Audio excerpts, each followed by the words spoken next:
되신 하나님 아버지를 내가 믿사오며 그 외아들 우리 주 예수 그리스도를 믿사오니 이는 성령으로 잉태하사 동정녀 마리아에게 나시고 본디오 빌라도에게 고난을 받으사 십자가에 못 박혀 죽으시고 장사한 지 사흘 만에 죽은 자 가운데서 다시 살아나시며 하늘에 오르사 전능하신 하나님 우편에 앉아 계시다가 저리로서 산 자와 죽은 자를 심판하러 오시느니라.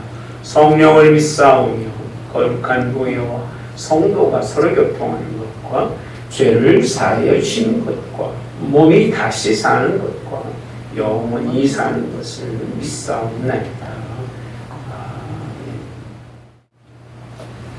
하나님의 말씀은 오늘 역대상 5장 1절에서 이스라엘의 장자 루벤의 아들들은 이러하니라. 루벤은 장자라도 그의 아버지 침상을 더럽혔으므로 장자의 명분이 이스라엘의 아들 요셉의 자손에게로 돌아가서 족보에 장자의 명분대로 기록되지 못하였느니라.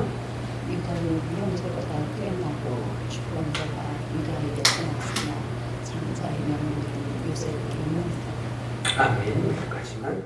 루벤 자손하고 갓 자손하고요.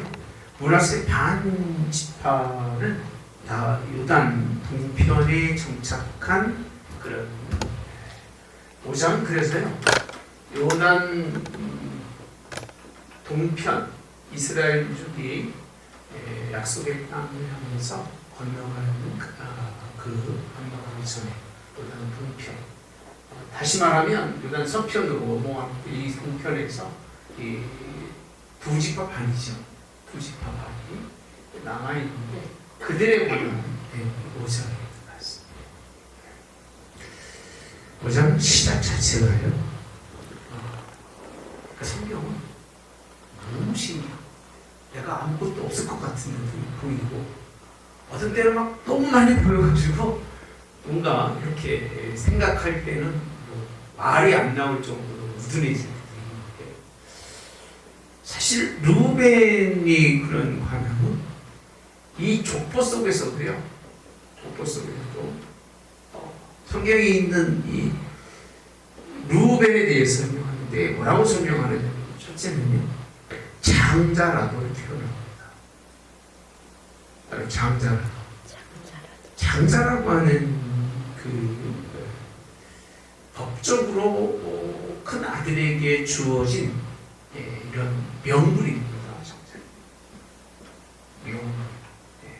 명분만 있는 게 아니라 실리도 있습니다. 이 두 가지를 장자에게는 다 줍니다. 장자가 루벤이라고 하는 이 큰 장자는 이거를 반드시 받아서 누구에게 물려줘야 돼요? 자녀에게 물려줘야 돼요.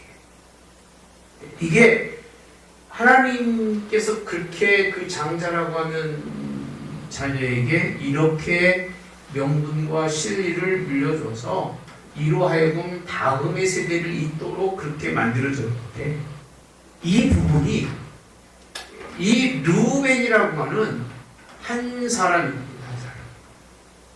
조상이죠. 조상 때문에 이게 깨집니다. 여러분 신앙의 열정이 뭐냐라고 했을 때 구약의 신앙과 신앙에 대한 열정이 뭐냐라고 했을 때 하나님이 이렇게 자기에게 주신 이건 복이에요.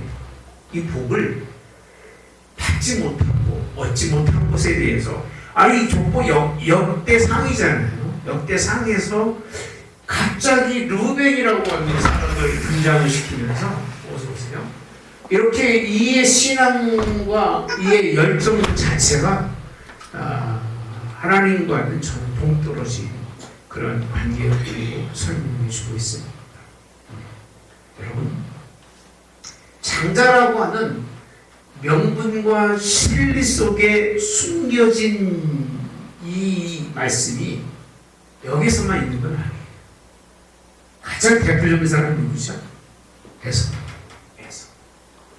에서가 하나님께서 야곱보다는 에서를 통해 하나님의 장자의 명분을 이어가는 게 원칙이죠. 그렇죠? 하나님 계획이잖아요. 그런데 에서는요, 이 장자의 명분을 어떻게 여기죠? 가볍게 여깁니다. 세상 나가서 놀다 보니까 장자 중요하지 않아요? 뭐가 필요하죠? 힘 필요한 거예요. 돈 있으면 되고, 나 혼자도 충분히 이 가문 정도 상관없이 내가 더 잘 살 수 있어. 아브라함을 통해서 이루어진 이 가문, 이삭을 통해서 이루어진 이 가문, 뭐 중요해 이게.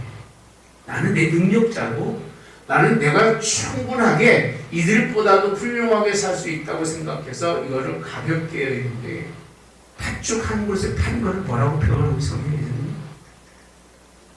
뭐라고 표현하고 있어요? 망령되더라고 표현하세요. 이 부분을 이렇게 가볍게 여기면서 파는 것을요, 망령되더라고 표현하죠. 같이 이렇게 에서의 장자의 명분 속에 팥죽 한 그릇에 팔아버리는 이 신앙에서 얼마나 하나님과의 그 열정 속에서 이 부분이 자기 후손들에게 어떤 영향력을 미쳤는지를 이 역대상 5장에서 다시 한번 끄집어내고 있는 거예요. 그러니까 루벤 일평생 이거는 자신들에게 수치입니다.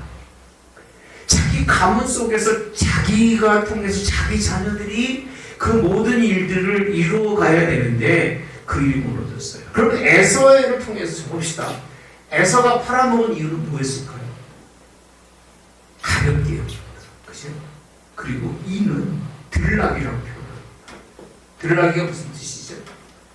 집에 안 있어요. 부모하고 상관이 없어요. 그래서 세상에 나가서 세상 사람들과 더불어 사는 게 재밌어요. 부인도 누굴 얻죠? 부인도 세상 여자 없잖아요. 그래서 누구의 근심이 돼?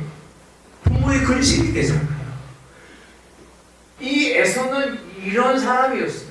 근데 루벤이라고 하는 이 사람에게 장자의 명분을 빼앗기면서요, 아버지의 첩이잖아요. 그러니까 첩인 자기 어머니가 될 수 있는 여인과 동치통이 이렇게 돼 있잖아요. 루벤은 장자라도 아버지 뭘 보였어요? 침상이라고 표현합니다. 아버지 침상을 더럽혔다는 얘기는 누구죠? 비난가요? 이게 있어가지고 이 부분 때문에 결국은 문제가 됐습니다. 이거는 무슨 의미냐면 아버지에 대한 도전입니다. 하나님에 대한 도전이자 이 역사 속에서 아버지에 대한 도전은 하나님께서 그에게 그 명분을 뺏어갑니다. 천국의 명분을 아무리 줘도요, 여러분들이 하나님께 대한 도전을 가지면 그때부터는 하나님이 그 명분을 뺏어가요. 도전은 하나님이 원하시나요? 도전하면 누가 생각나죠? 마귀예요. 순종하지 않는 유일한 만물 창조 속에서 가장 먼저는 마귀, 불순종하죠. 이래서 나온 얘기잖아요. 마귀 불순종해서 우리로 누굴 만들었어요? 꼬셔가지고 불순종의 사람으로 자기의 사람으로 만든 게 마귀예요.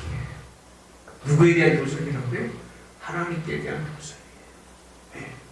아버지에 대한 도전 때문에 그가 그것을 이 명분을 뺏기게 됩니다. 명분을 뺏기고 신리도 뺏기고 아무것도 아닌 사람이 되는 것이 이게 성경에서의 말씀입니다.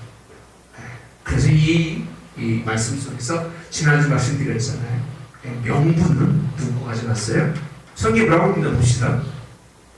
자, 장자의 이러하니라 아버지 침상을 더럽혔으므로 장자의 명분이 이스라엘 아들 요셉의 자손에게로 돌아가서 족보의 장자의 명분대로 기록되지 못하니라. 그리고 2절에 가보시면요, 유다는 이렇게 유다는 왜 갑자기 앞에서 설명했는데 또 유다가 나와요?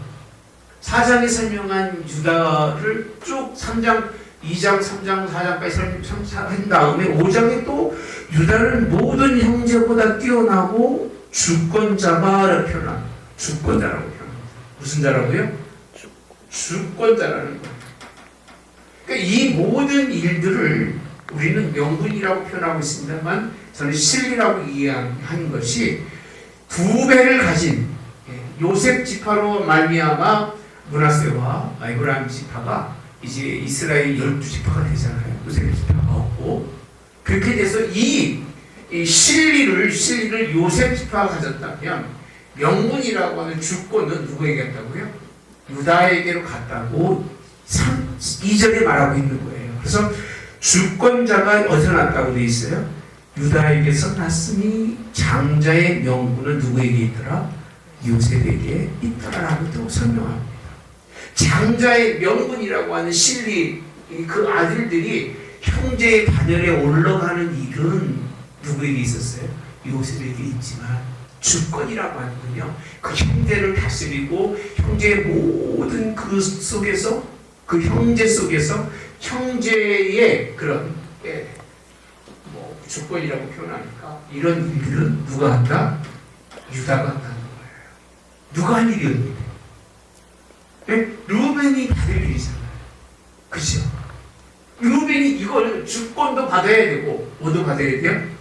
자녀들이 이 두 그런 분깃도 얻어야 되는 건데 그 두 분깃도 얻지 못하고 사실 두 지각해 보기에는 너무 큰 거죠, 그죠?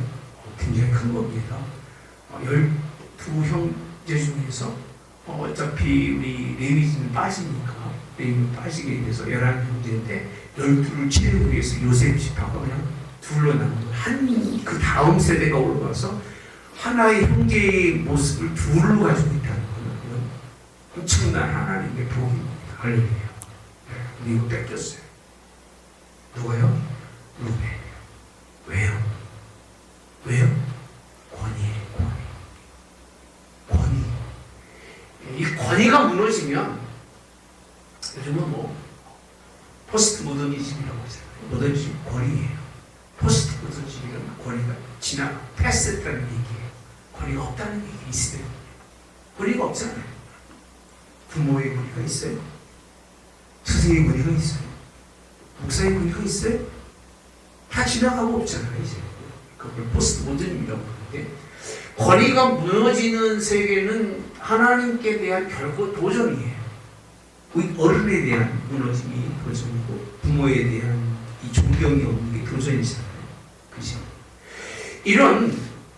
이런 하나님에 대한 그리고 부모에 대한 그 침상을 더럽힌 것 때문에 장자일지라도 그 얘기입니다. 당연히 마땅히 받아야 할 하나님의 은혜와 복을 그가 받았다, 못 받았다는 거예요.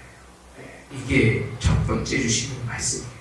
그래서 우리는 이 하나님의 뜻에 순종해서 명분도 가져야 돼요. 명분이 뭐죠? 천국이라는 거예요. 실리는 뭐예요? 우리 자녀들이 잘 돼서 어디 반열에 있어야 돼요? 부모의 반열에 있어야 돼요. 이건 정말 아주 뛰어난 그런 복입니다. 제가 한두 번을 보냈잖아요. 홍성에 법원이 있어요. 대전법원에 소주법원이 있는데 고등학교 때 같아요. 식당에 갔는데 그때 당시는 좀 더 먹었을까? 사법고시 통과한 법관이 보니까 그 할아버지들이 쫓아다니면서 영감 그러는 거예요. 속을 얼마나 배알이 뒤에서인지 그때만 해도 그 무슨 얘기인지 알죠? 아니 무슨 30 가능했을까? 이렇게 볼 때는 내가 볼 때는 그런 친구들이 영감이 뭐야? 나중에 보니까 판사 그런 사람은 그렇게 부르더라고요.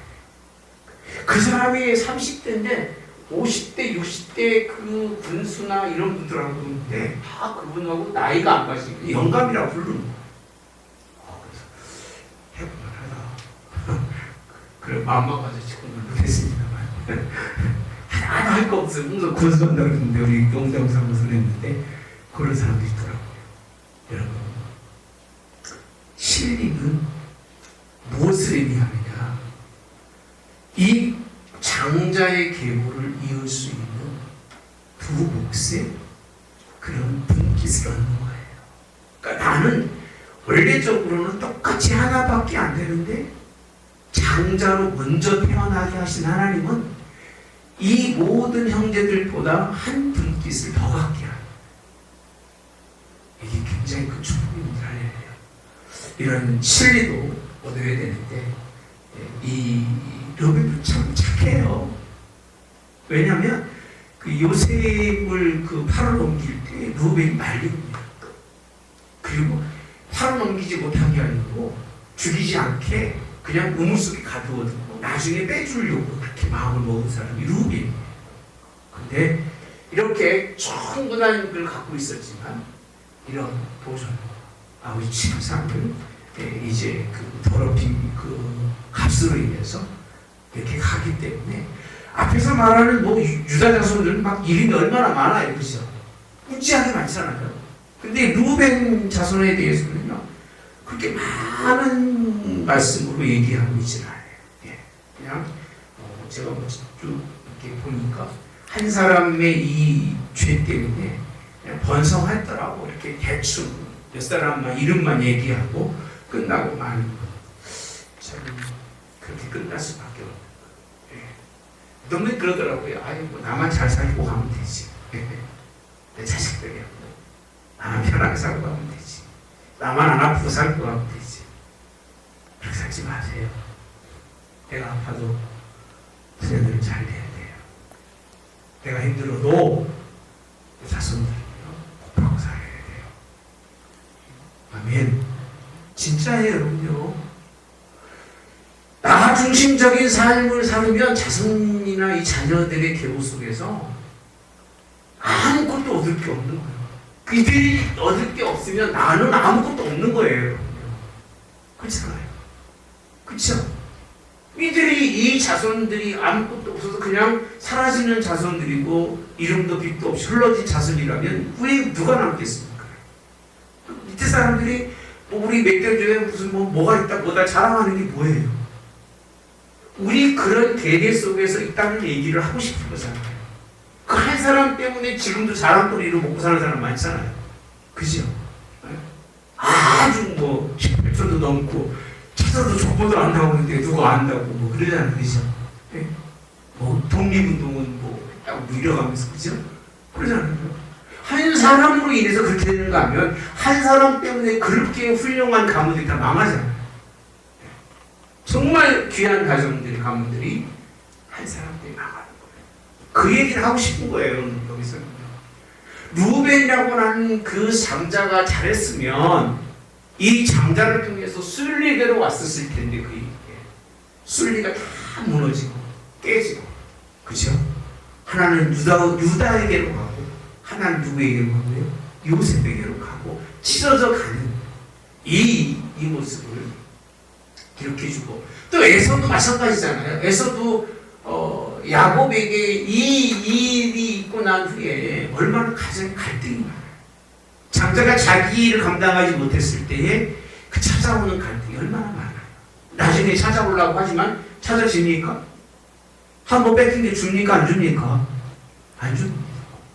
아버지가 알아듣는다고 나한테 줄 거를 동생한테 딱 줘버렸어. 그래서 다 등기 이전하고 다 끝냈어.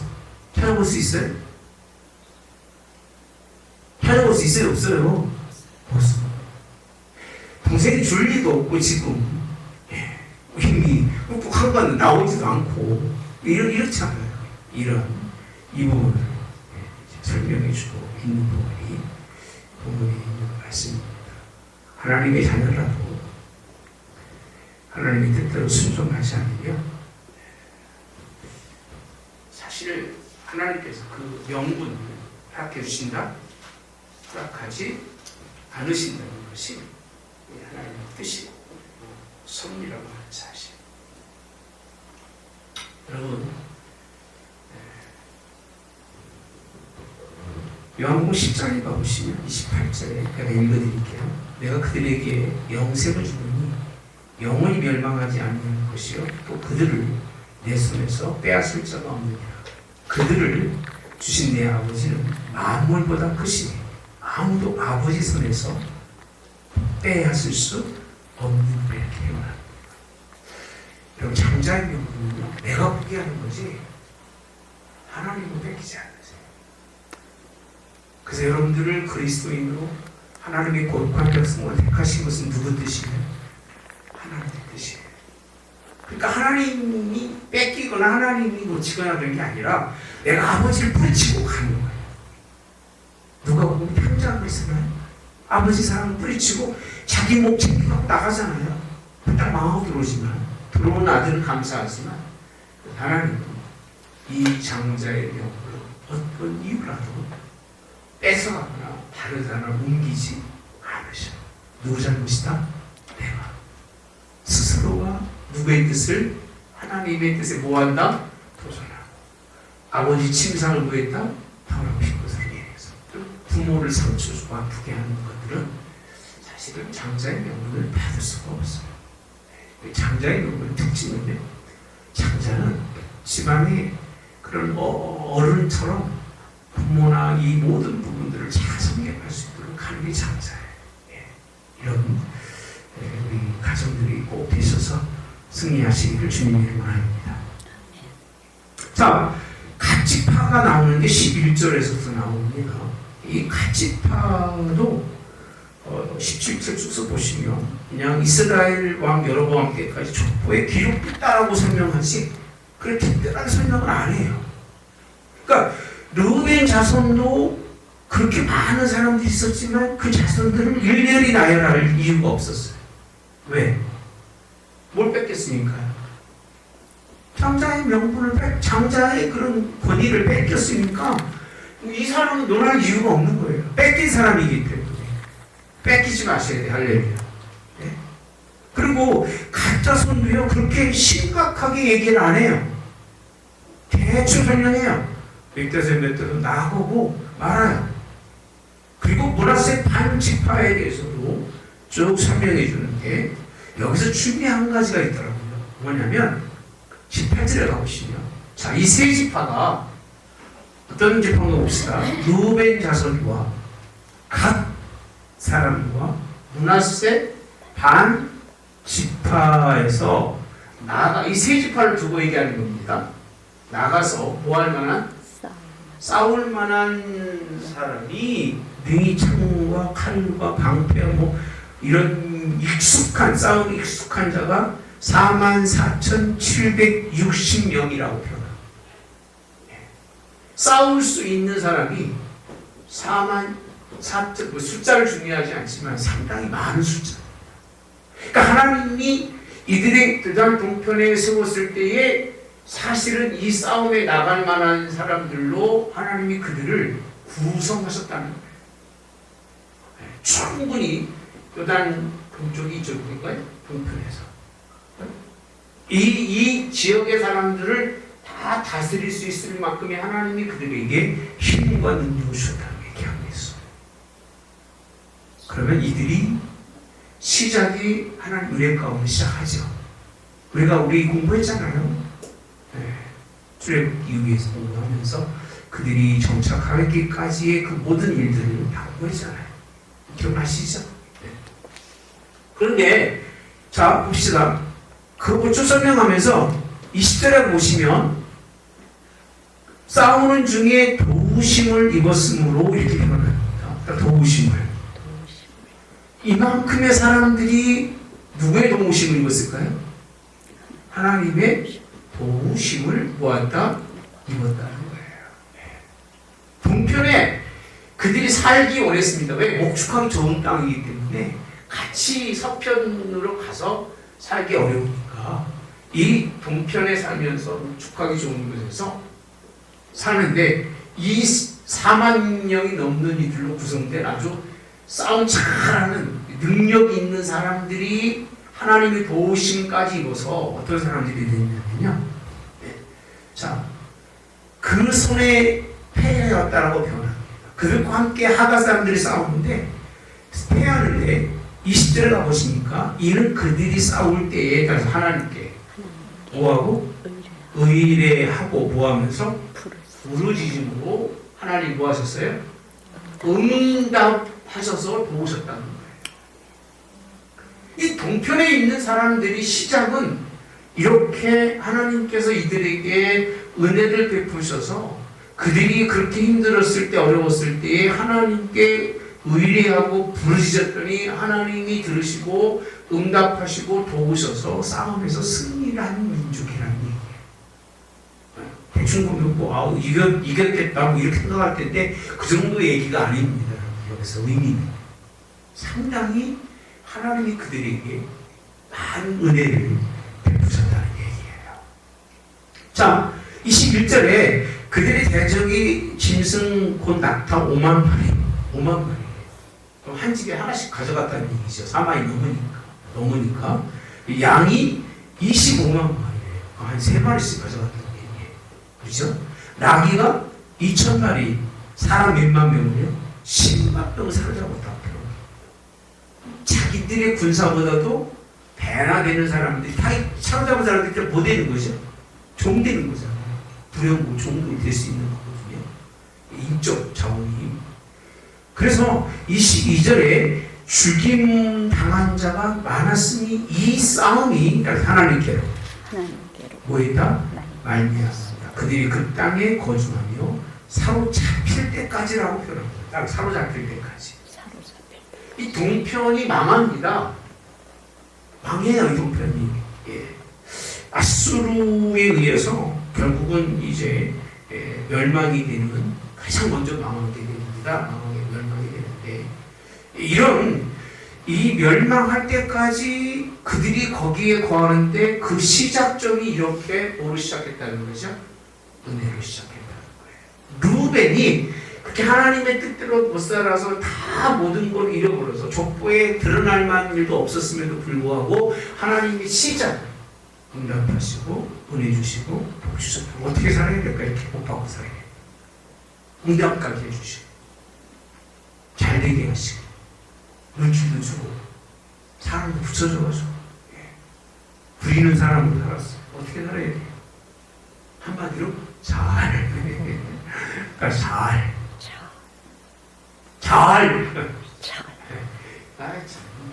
어떻게 살자고요? 잘 살았을까요? 네?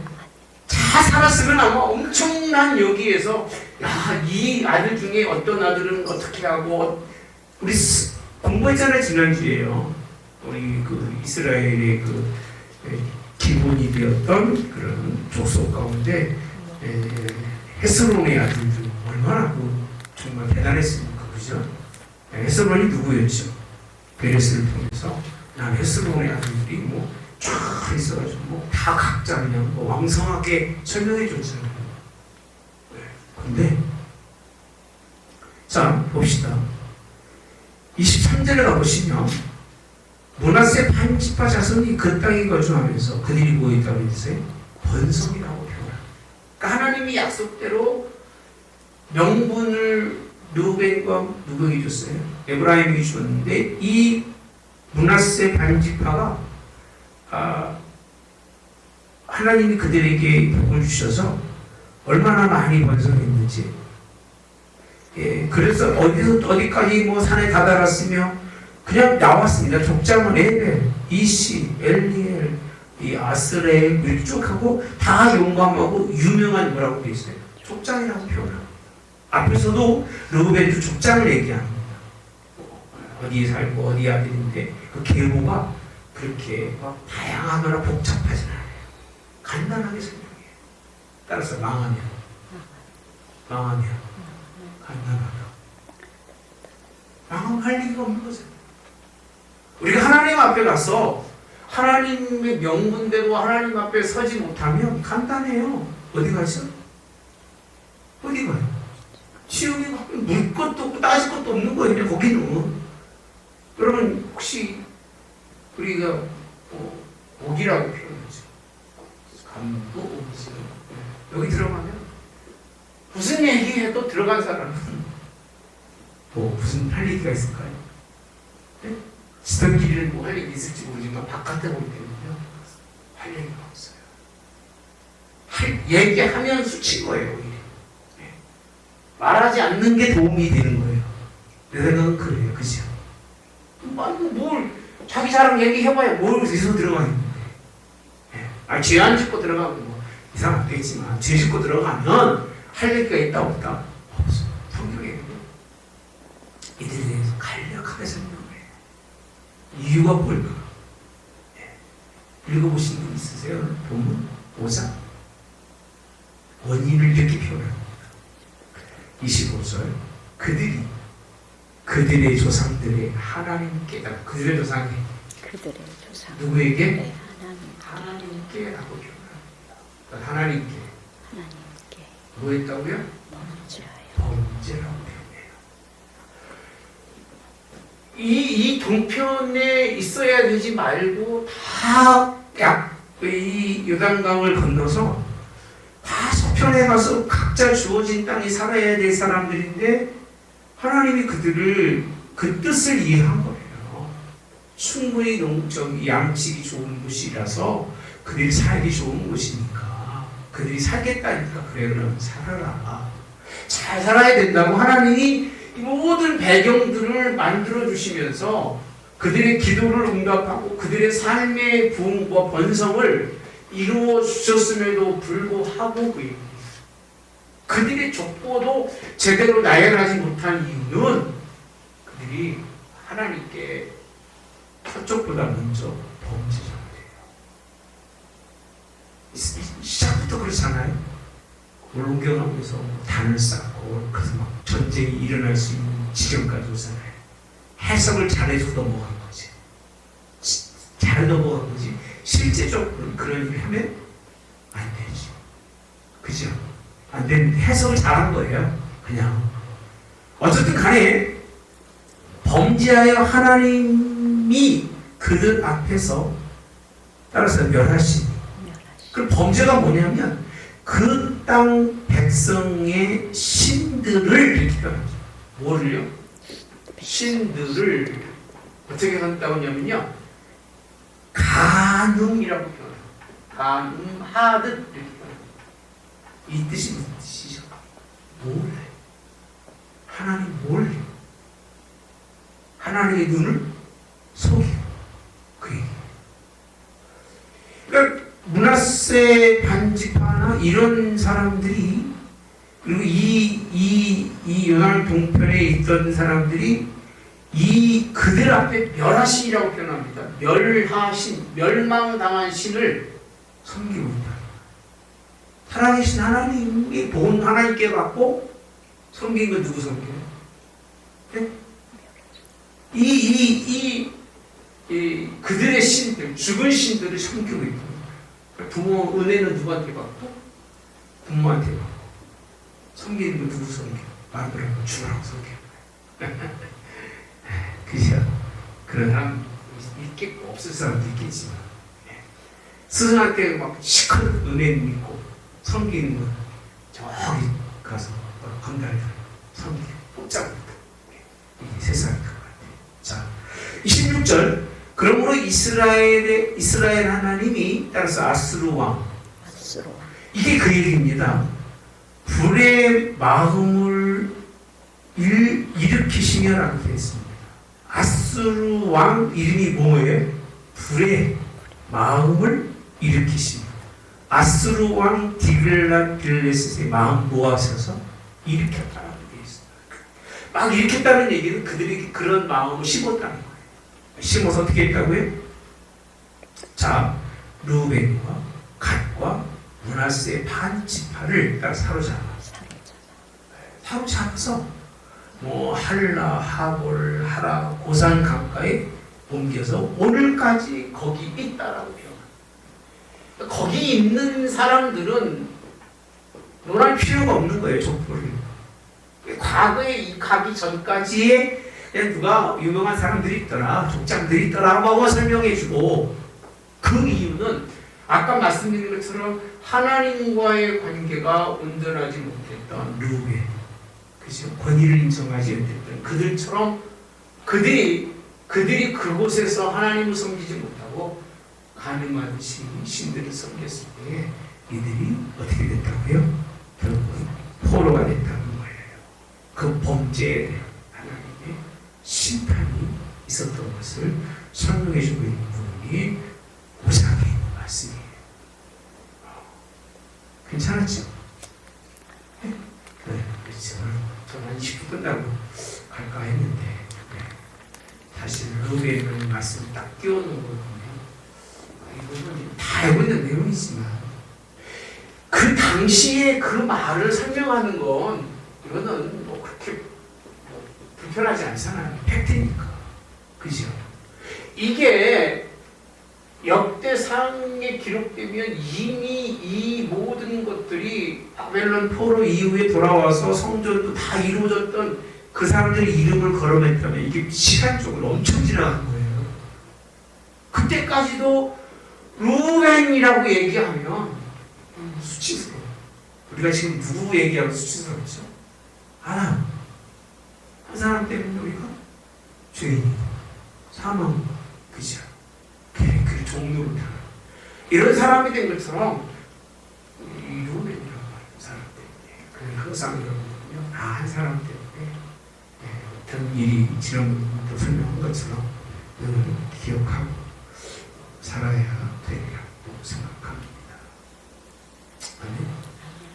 이제 6장은 이제 무단 편에 정착한 부족들인데 가장 먼저가 레위 자손들을 설명해 주고 있어서 레위 자손을 한번 공부하는 걸 합니다.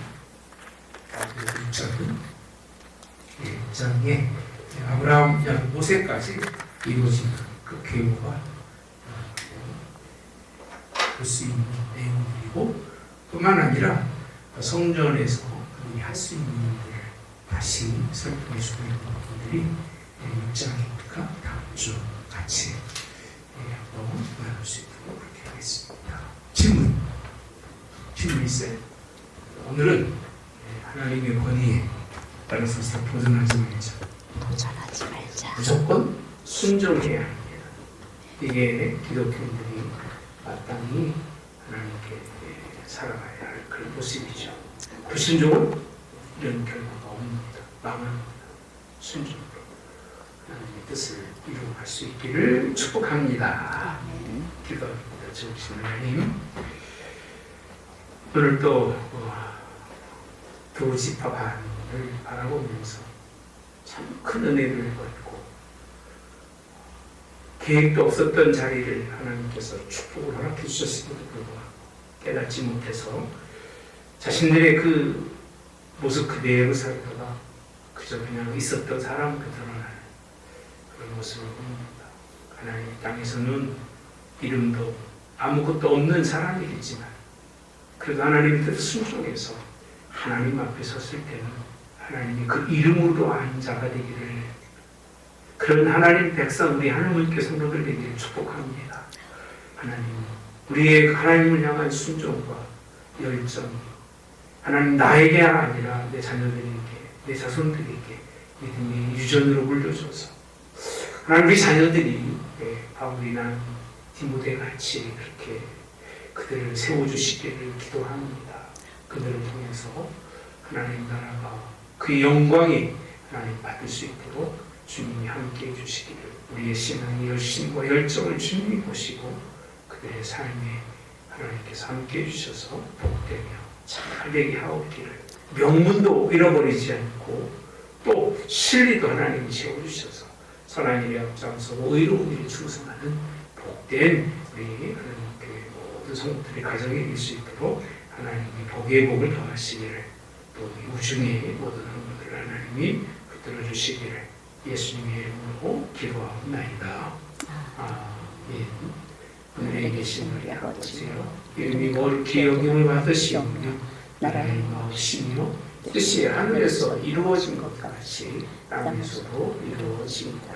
오늘날 우리에게 일용할 양식을 주옵시고 우리가 우리에게 죄 지은 자를 사하여 준 것 같이 우리의 죄를 사하여 주옵시고 우리를 시험에 들게 하지 마옵시며 다만 앞에서 거두소서.